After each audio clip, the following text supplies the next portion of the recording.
Lord, another topic for sisters who come in this truth. We're going to entitle it, Sister, Cover Your Head.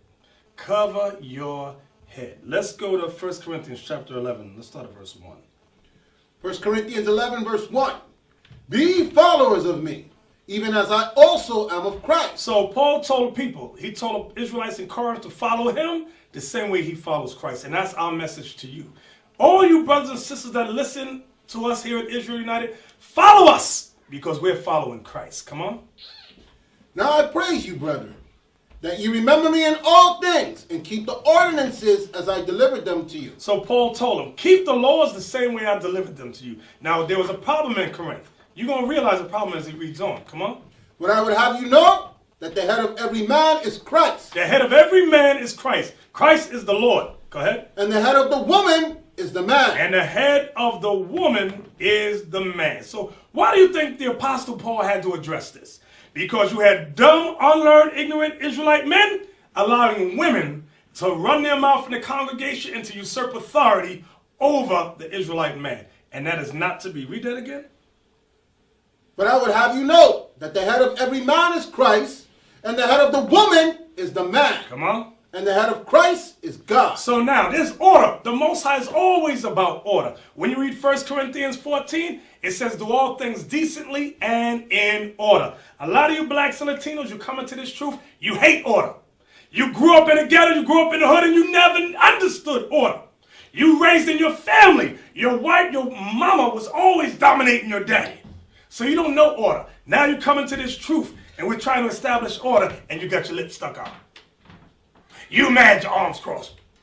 But guess what, sister, brother? If you want salvation, you're going to fall in order.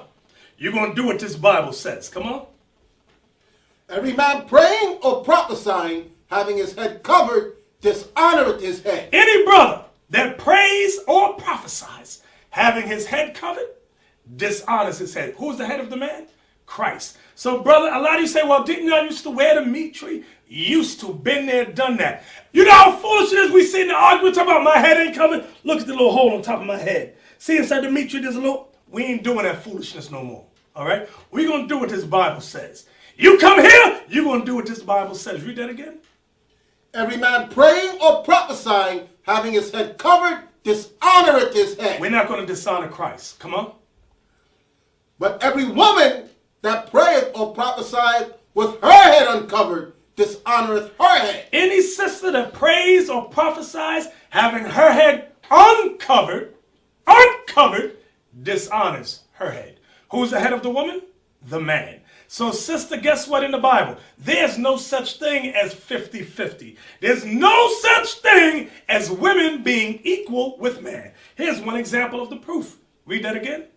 But every woman that prayeth or prophesied with her head uncovered, dishonoreth her head. Come on. For that is even all one as if she were shaven. You know what? You got dumb, wicked Christian, black, Latin women that say, my long hair is my head covering. Oh, your long hair is your head covering? Read that verse again. Read the verse above it. Didn't read it. But every woman that prayeth or prophesied with her head uncovered, having her head uncovered, dishonoreth her head. Come on. For that is even all one as if she were shaven. That's as if she was shaven, meaning bald-headed. So guess what? The hair is not the head covering that Paul's talking about. Come on. For if the woman be not covered, if the woman refuses, she's stubborn, she don't want to cover her head, let her also be shorn. Paul told the Corinthians, shave her hair off. Shave her hair off! Come on. But if it be a shame for a woman to be shorn or shaven, let her be covered. But if it's a shame for a woman to be bald-headed with no hair, it's a let her be covered. Let that sister cover her head. And this goes first and foremost to you Americanized black and Latin women. You want to say you're born again, washed in the blood of the Lamb? You ain't washed in nothing but the evil and filth of America. The lies of America. That's what you washed in. Read on.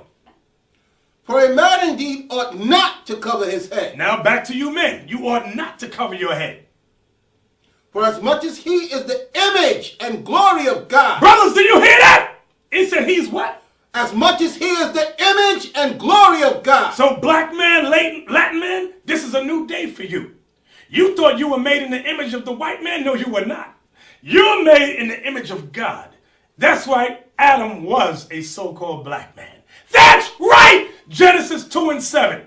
Okay, so now, man, brother, you're made in the image of God. And a lot of you women go, Christian women, I'm made in the image of God. No, you're not, black woman, Latin woman. Shut your mouth. You're not, man, you're going to stop the blaspheming, all right? You black and Latin women with big mouths talking about in a Christian church, you in the image of God? No, you're not. Read that again. A man indeed ought not to cover his head, for as much as he is the image and glory of God. Come on. But the woman is the glory of the man. But the woman what? The woman is the glory of the man. The woman what? The woman is the glory of the man. You black and Latin women hear that?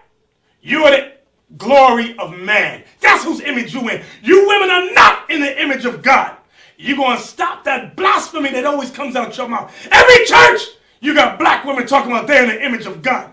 No, you're not. The Bible says you're the glory of man. You, sister, came from that man that you ate. That's right, that black man. Read on. For the man is not of the woman. The man is not of the woman. Man did not come from woman in the beginning. But the woman of the man. But all you sisters, you came from man. That's right, Eve came from man and not the other way around. Come on. Neither was the man created for the woman. Now, brothers, I need you to listen to this part real good. Because a lot of you got that Keith Sweat, baby face mentality. Read that again. Neither was the man created for the woman. The man was not created for the woman. Anything she say, brother, you doing it. She goes, shut up, sit down, sit over there, go over there. Yes, dear. Yes, dear. Can I go to camp, dear? No, shut up, sit down. Yes, dear. You brothers like that, the Lord can't use you. You're not born again either.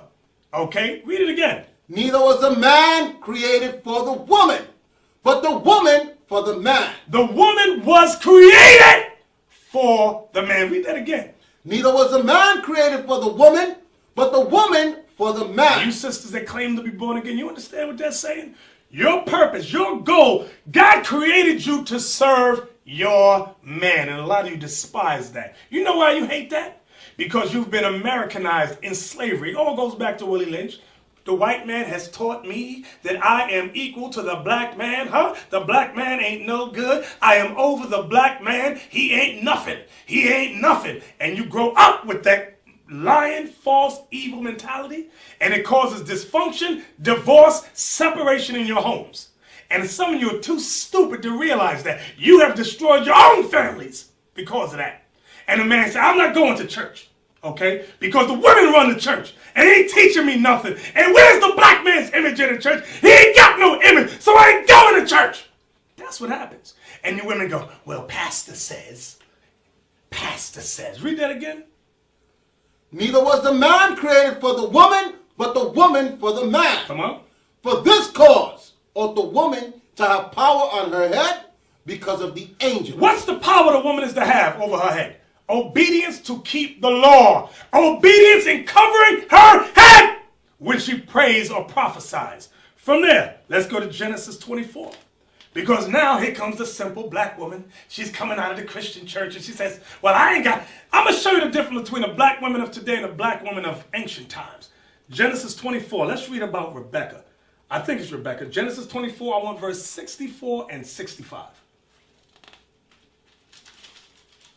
Genesis 24, verse 64. And Rebekah lifted up her eyes, and when she saw Isaac, she lighted off the camel. She got off the camel. For she said unto the servant, what man is this that walketh in the field to meet us? What man is this that walketh in the field to meet us? And the servant had said, it is my master. Therefore she took a veil and covered herself. You see that? She took a veil and covered herself. The ancient women, our foremothers, they always honored and respected the men of Israel. But today, you black women don't follow the examples of your foremothers. Whatever the so-called white woman does in America, that's the example you want to follow. From there, let's get another one. Let's go to Numbers chapter 5 about judgment. Numbers chapter 5 and verse 18. Numbers chapter 5, verse 18.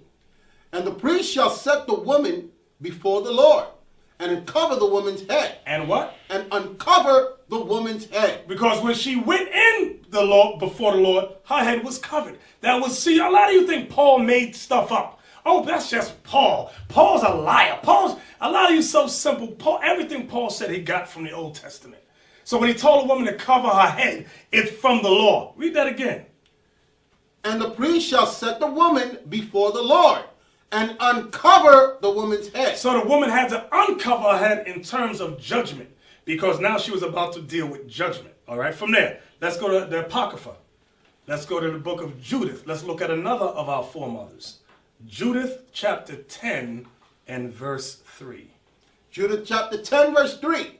And pulled off the sackcloth which she had on, and put off the garments of her widowhood, and washed her body all over with water. So Judith, she took off the garments of widowhood. She washed her body with water. Why? Because she had a plan to help Israel be delivered. Go ahead. And anointed herself with precious ointment, and braided the hair of her head. Because it's proven this is a black woman, black or Latin woman. It says she braided her hair. That was never the custom of the white woman.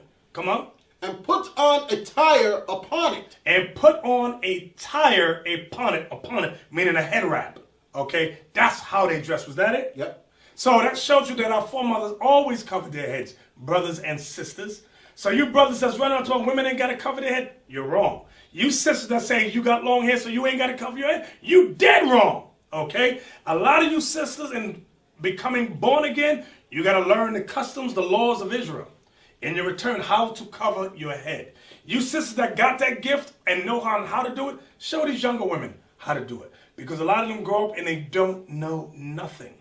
And it's a shame. And this is the beginning of our nation coming back to what the Bible says we must be.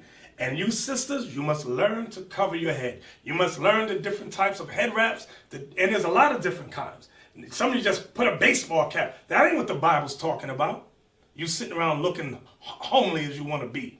Okay? Look beautiful in your head cover. Look beautiful in your head wrap. There's a lot of ways, a lot of fashions you can use. So with that, brothers and sisters, we say shalom.